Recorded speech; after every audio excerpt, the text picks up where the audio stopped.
I want to be very clear about something up front. Disagree learning is not an accident. It's not missing features. It's not unfinished in the way people usually mean. It is intentionally less than what most reading products try to be.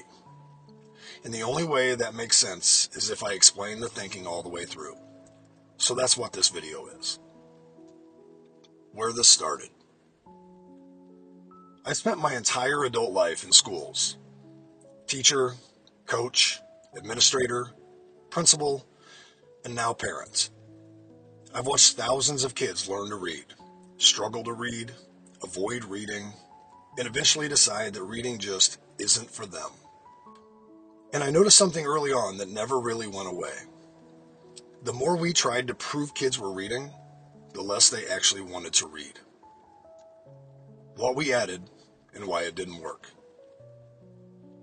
Every generation of adults adds something new, hoping it will help.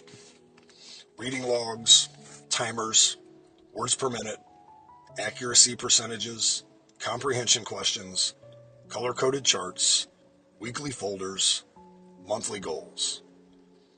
None of this comes from a bad place. It all comes from anxiety. Parents want reassurance.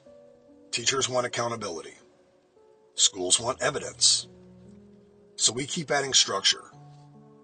But what kids experience isn't structure. It's pressure. Eventually, reading stops being something you do and becomes something you perform.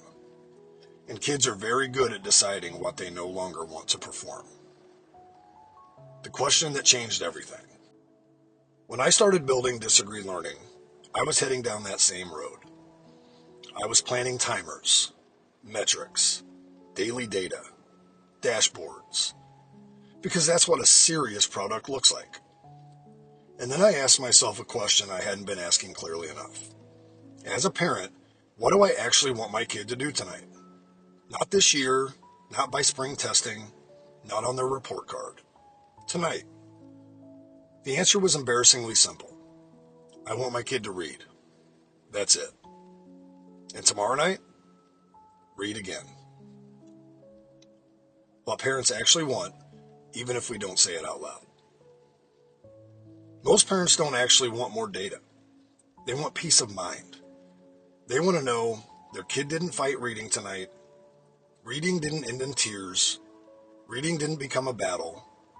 Their kid didn't start hating books. The irony is that the more we try to check reading, the more likely we are to destroy it. So Disagree Learning starts from a different assumption. The most important thing is the behavior, not the measurement. If kids read consistently, the skills follow. If kids stop reading, no metric matters. The core design decision. This is the heart of the product. Parents choose the level, kids choose what they read. Parents are good at context. They know their child's confidence, frustration level, and tolerance. Kids are good at motivation. They know what they're willing to engage with today. Once the level is set, the adult steps back. No timer on the screen, no questions waiting at the end, no sense that someone is hovering, just reading. But are we measuring anything? Yes, quietly, intentionally. The reading is recorded.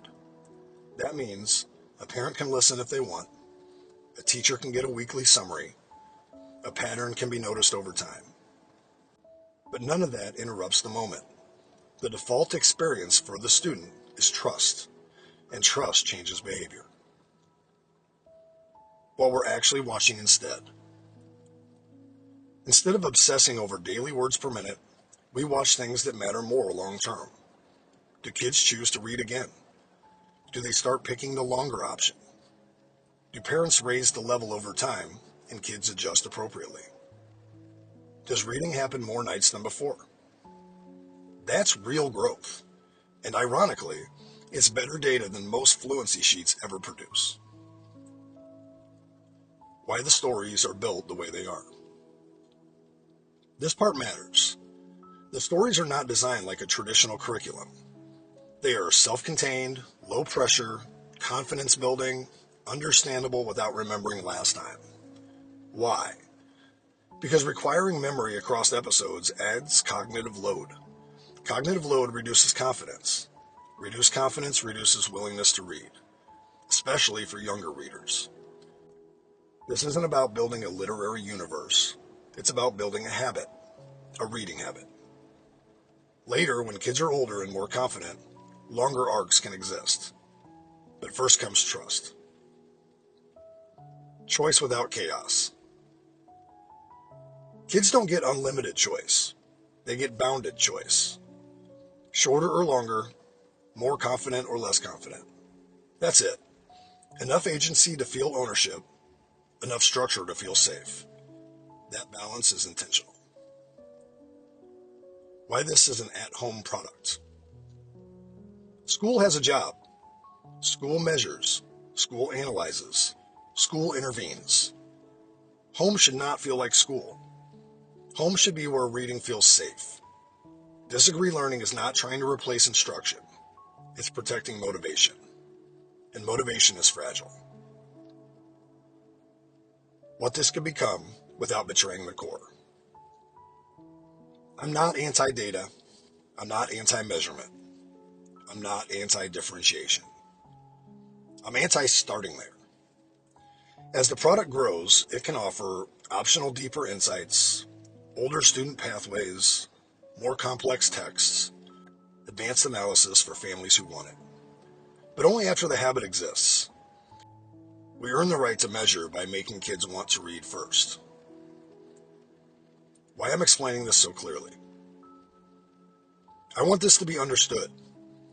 You don't have to agree with me. You don't have to use this app. You don't have to like this approach. But if you listen to this, you should be able to say, I understand exactly what he's doing and why. If another company copied this approach tomorrow, fine. That would mean fewer kids are being pushed away from reading. The actual goal.